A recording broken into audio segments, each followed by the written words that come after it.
गांव में एक महात्मा आए और वे महात्मा आकर के नाम की महिमा सुना रहे थे। बहुत सावधानी से सुनना सब लोग।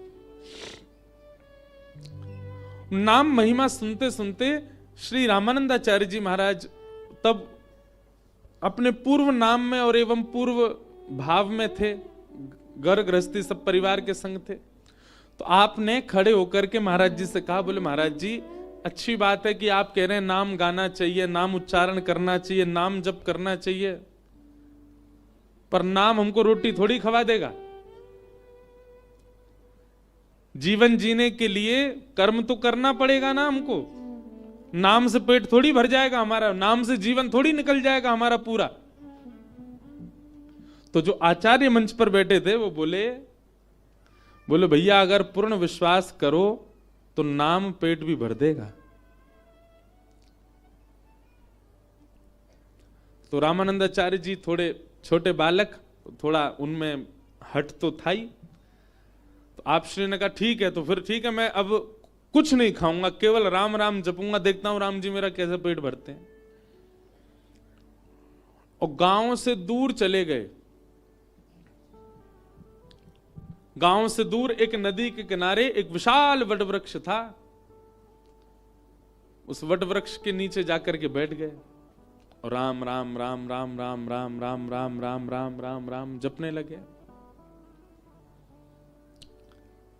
तभी आपने देखा कि नदी के किनारे कुछ लोग विचरण कर रहे हैं। तो आपके मन में भाव आया कि हो सकता है कि मुझे साधु महात्मा कुछ संत समझ के ये लोग खाने पीने दे जाएंगे मुझको, इसलिए आपने सोचा नीचे बैठना उचित नहीं, पेड़ के ऊपर बैठ जाता हूं। पेड़ के ऊपर बैठ गए। कुछ नहीं, बस गांव के लोगों से कह के आए थे, राम जी अगर पेट भर देंगे तो मैं पूरा जीवन राम नाम में ही निकाल दूंगा। राम राम राम राम राम राम पेड़ पे बैठ के जपने लगे। तभी क्या हुआ, कुछ यात्री लोग वहां से निकल रहे थे। उन्होंने देखा विशाल वटवृक्ष है, बढ़िया छांव है, सुबह के हम लोग चले, कुछ पाया है नहीं हमने अभी तक, इस वृक्ष के नीचे ही बैठ जाते हैं और यहीं कुछ पा लेते हैं प्रसादी। उस वृक्ष के नीचे सब लोग बैठ गए, अपनी पोटली वोटली सब खोल दी उन्होंने और सब नदी में स्नान करने लगे, आचमन करने लगे। बोले सब लोग यहीं प्रसाद पा लेते हैं। प्रसाद पाने बैठ ही रहे थे, इतने में ही उस जंगल का एक डाकू आ गया। डाकू के आते ही महाराज उसके घोड़ों को आते देख, उनके हाथों में सब औजार और वो सब लगे थे मारने के, उन सबको देख करके वो सबरे अपनो सामान वामान सब छोड़ छाड़ के वहां से भाग गए। डाकू आया पूरी सेना के साथ, उसने कहा हाँ भाई सुनो, ये सब माल यहां पर पड़ा है, इसमें से देखो हमारे उपयोग की क्या वस्तु है। सब खोल खाल करके देखा, उसमें थोड़ा बहुत कुछ धन मिला, धन सब रख लिया।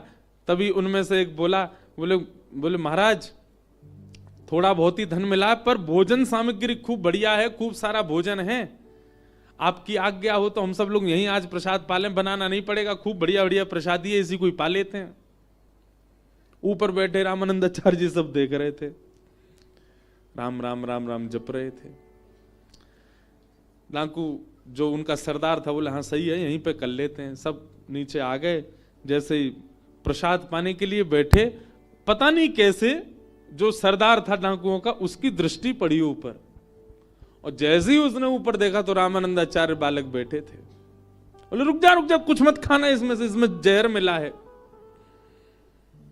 बोले क्या, आपको कैसे पता? बोले ऊपर देखो ये बालक, इसने षड्यंत्र रखा है, हमको ना जाने कहां कहां के राजा ढूंढ रहे हैं पकड़ने के लिए, इस बालक को उन्होंने ही भेजा होगा और ये पूरे भोजन में उन्होंने विष डाल दिया ताकि हम लोग पावें और हम जैसे ही हमारी बेसुध हो जाएं, मर जाएं, तो ये बालक जाकर के राजा से खूब सारी सोने की मोहर लेगा। ये हमको पकड़ने का षड्यंत्र है। डाकू ने कहा इस बालक को नीचे उतारो। रामानंदाचार्य जी नीचे आए, राम राम राम राम राम राम राम राम राम। बोले क्यों रे बालक, हमको खिलाने के लिए ये विष मिला करके तूने भोजन पूरा नीचे फैला? बोले नहीं, राम राम राम राम राम राम।